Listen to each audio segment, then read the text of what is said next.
Our notion was that if we were going to ever actually, if we were ever going to actually build a human tissue, and by human tissue I mean a liver or a heart or whatever it might be, nature is so incredibly complex with how she goes about building stuff. We just decided we needed to take it up a notch. Our basic idea was, okay, we want to remotely control the cells in these tissues, right?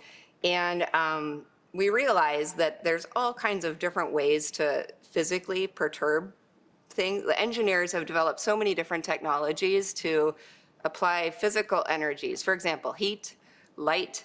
And so what Daniel and I realized was that we might be able to essentially spatially pattern heat within our tissues that we were making. We're really good at bioprinting through a collaboration with Jordan Miller's lab at Rice University. And we realized we might be able to make fluidic networks kind of like that are in your radiator or your car. And by doing that, we could pattern where the heat was within the tissues. We also engineered our cells to respond to the heat.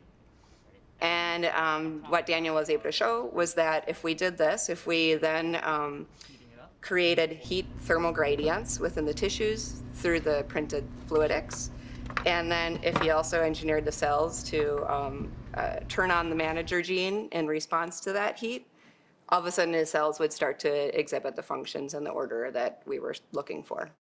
Within the pharma industry, within the drug development industry, it'd be really helpful if they could have models, engineered models or 3D models that would more precisely replicate what the body is actually looking like.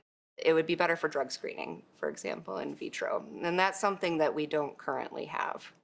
Pie in the sky goal, someday this will also hopefully be able to get scaled into these bigger organs that we could maybe someday transplant in a patient. We're not there yet, but in order to get there, we're going to have to take these steps. You know, if you had asked me at the beginning of my PhD that this was what I was going to be working on, I would have told you that you were writing science fiction. It's an interesting piece of technology. The gist of it is that we 3D print artificial tissues that contain genetically engineered cells that bioluminesce in response to heat.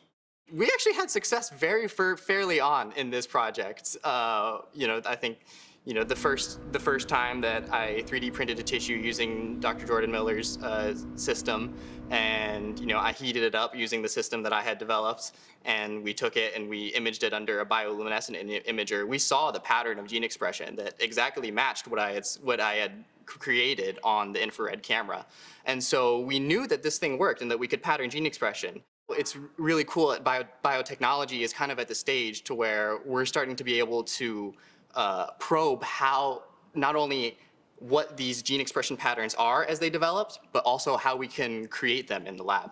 A tool like this has never really been developed before. I'm just excited to see how the scientific community is going to respond and how it might be integrated into future research.